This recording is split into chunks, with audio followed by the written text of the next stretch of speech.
Emma Becker, Le Mal joli est votre 6e roman et il décrit de façon la plus vraie, la plus fidèle possible les mécanismes de la passion qui s'installent dans le cerveau d'une femme empêchée. Moi, en lisant ce roman, je me suis dit, c'est vraiment l'anatomie d'une passion.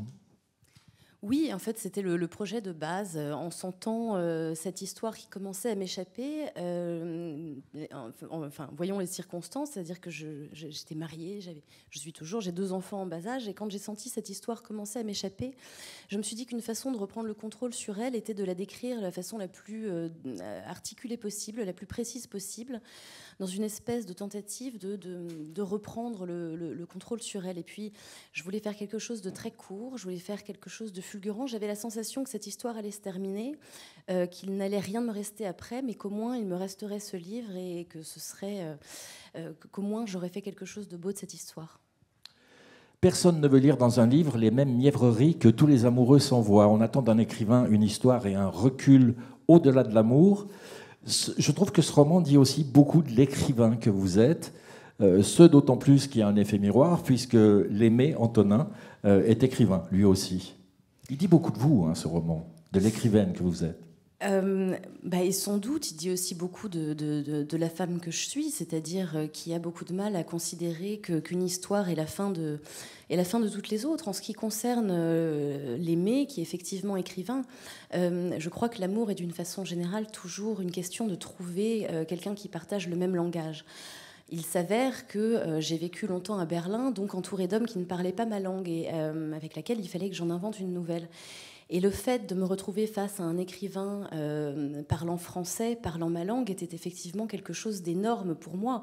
Mais plus encore, c'était ce langage que partagent entre eux les gens qui immédiatement se plaisent et pour qui ce langage devient la clé de tout un monde. La passion dont il est question ici se développe sur 3 saisons, comme le disait Anna Pavlovitch tout à l'heure, ça est écrit quasiment en temps réel. Printemps, été, automne, l'été. Alors j'ai adoré cette période de l'été parce que c'est évidemment la période des vacances en famille, une famille un peu élargie avec des membres de la famille qui ne sont pas toujours faciles à vivre. Et je trouve que vous avez une charge mentale énorme. Il faut composer avec les enfants, avec le mari, avec la belle famille.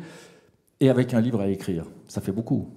Oui, de toute façon, oui, ma vie n'est que charge mentale, alors j'essaie de m'en dépêtrer d'une façon ou d'une autre. L'été a été compliqué à vivre, mais m'apparaissait déjà, pendant que je le vivais, tellement drôle à écrire par la suite, que je prenais ça avec une certaine bonne humeur.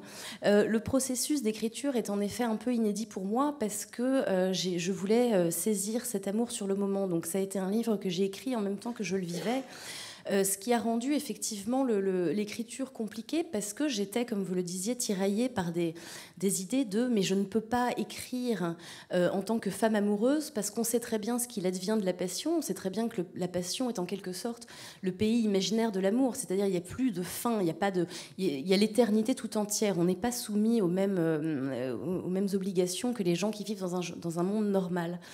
En revanche, ce que les autres ressentent de cet amour pendant qu'on le vit, puisqu'ils en sont sortis, ou peut-être qu'eux ne l'ont jamais connu, c'est la sensation que tout ça est quand même très joli, c'est quand même, alors oui, c'est plein d'embêtements, mais enfin c'est quand même une grande chance. Et c'est comme ça que m'est venue l'idée du titre, hein, du mal joli, qui est à la base un terme qu'utilisent les obstétriciens pour décrire les souffrances terribles de l'accouchement, qu'on oublie aussitôt qu'on a l'enfant sur soi. Alors j'ai fait une espèce de métaphore pour dire que cet amour naissant, avec tout ce que ça suppose de compromis et de renoncement, est effectivement une douleur intolérable qui s'arrête aussitôt qu'on est en présence de l'amant et qu'on oublie au point de recommencer toujours. Donc c'était le mal joli, métaphore de l'amour, mais métaphore de l'écriture aussi. Bien sûr. On souffre un peu en écrivant, ou beaucoup en écrivant le roman, et puis malgré tout on recommence. Alors, en l'occurrence, là, c'était pas une souffrance d'écrire, parce qu'écrire, c'était la seule façon que j'avais d'être avec cet homme, avec lequel je ne passais que des petits moments par-ci par-là, et dont cet été où on a été séparés, et où l'écriture était pour moi la seule manière de le retrouver, de vivre constamment dans ce monde où il n'y avait que lui et moi, à côté d'une réalité qui était pleine d'empêchements, qui était pleine de toutes ces obligations que constituent les petits-enfants, les apparences à maintenir, la belle famille à flatter, à caresser dans le sens du poil. Ça a été effectivement une année très intense qu'il a fallu que j'enferme dans un livre tant bien que mal. Une des grandes questions du livre, c'est comment expliquer les mensonges et les arrangements pour vivre sa passion au détriment de ses propres enfants, qui sont pourtant la prunelle de vos yeux.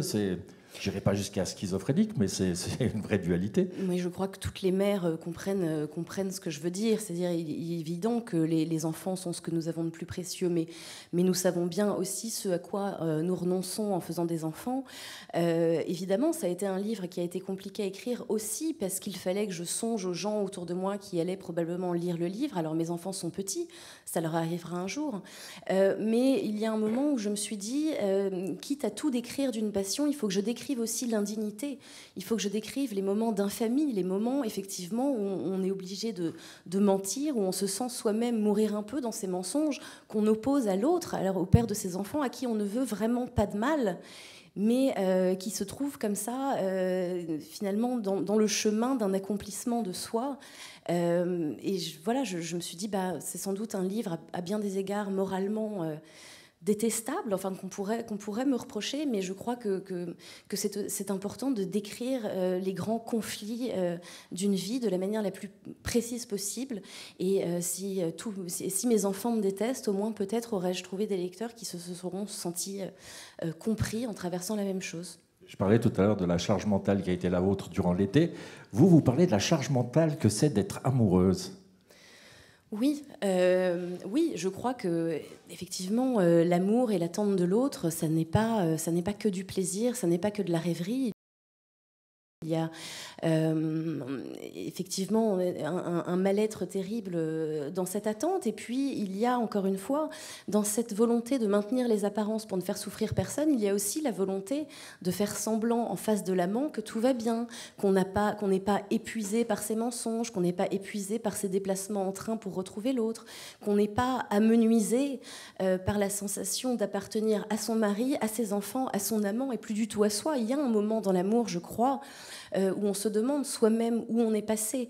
Et le livre est aussi une manière, enfin c'était aussi mon enclos à moi, c'était le moment où je me remettais à vivre pour moi-même, sans aucune autre mécanique que la mienne propre, c'est-à-dire sans l'amant, sans les enfants, sans le mari.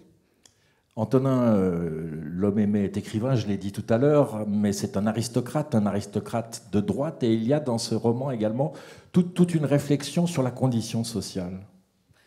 Oui, c'est vrai que quand cette histoire a commencé, alors en plus du mari et des enfants qui constituaient quand même une bonne raison de ne pas faire ce que j'ai fait, un des éléments essentiels me paraissait effectivement nos extractions complètement différentes. J'étais face à un homme qui venait d'un monde tout à fait différent du mien, qui avait également une compagne, qui venait d'un monde complètement différent du mien. Et quand on a écrit les livres que j'écris, quand on a vécu la vie que j'ai menée, bien sûr qu'on peut se considérer comme écrivain, mais il y a quand même le regard des autres qui fait qu'on est constamment en train de se dire mais qu'est-ce que je suis moi finalement, à part une écrivaine qui parle de sexe, qui évoque, qui parle de trucs un peu sulfureux. Passer cet attrait-là, finalement, qu'est-ce qui reste? Est-ce que socialement, bien sûr, j'ai ces problématiques-là de classe, parce qu'il me semble que c'est plus facile de se détacher de ces problématiques-là quand on vient de la bonne classe. Et oui, je crois que ce livre dit beaucoup de l'écrivain que je suis, mais dit aussi beaucoup de la femme que je suis, qui manque d'une certaine confiance en elle, qui a constamment besoin de validation. J'ai pas du tout la prétention d'être une femme libre, héroïque. Je suis au contraire entravée par tout un tas comme ça petites interrogations. Est-ce que je suis assez bonne? Est-ce que je suis assez élégante? Est-ce que j'écris des choses suffisamment bonnes? Et je crois que je ne dois pas être la seule à partager ces questionnements. Vous aviez dit à propos de l'inconduite, votre roman précédent, que c'était ce que vous aviez écrit de plus proche du conte de fées. J'ai l'impression qu'avec Le Mal joli, on s'est encore un peu approché du conte de fées, malgré le revers de la médaille. C'est-à-dire, c'est un conte de fées. Il y a quelque chose là-dedans qui effectivement est de l'ordre, il y a quelque chose de très romantique. Après, le versant, c'est-à-dire le revers de la médaille, sont effectivement tous les compromis qu'il faut faire quand on vit comme ça une histoire d'amour flamboyante, ce qui est évidemment une grande chance. Mais pour que cette chance puisse justement représenter un grand bonheur, une grande joie, il y a tout un tas de petites choses un peu mesquines, un peu déshonorantes, qu'on est obligé de mettre en place. Et il fallait que je décrive les deux. On ne peut pas décrire la lumière sans décrire l'ombre, parce que sinon, effectivement, on tombe dans la mièvrerie. Et c'est vraiment ce qui me fait le plus peur quand j'écris, c'est la mièvrerie. Pour terminer, Emma Becker, c'est évidemment un livre où, comme vous savez si bien le faire, vous décrivez le plus intime de l'intime, mais j'ai envie de dire que c'est un livre terriblement romantique. Mais oui, mais d'ailleurs, le romantisme n'est pas... c'est pas parce qu'on est romantique qu'on ne peut pas décrire... des choses factuelles, des choses pragmatiques. Il me semblait important aussi dans ce livre-là d'expliquer ce que c'est qu'une femme qui attend son amant et qui n'est pas dans cette posture qu'on imagine toujours de la belle au bois dormant qui attend comme ça que l'amant passe la porte d'hôtel. Il y a tout un tas, je le dis un moment dans le bouquin, la femme, c'est pas ce que les hommes voient, c'est précisément ce qu'on est quand ils ne nous voient pas.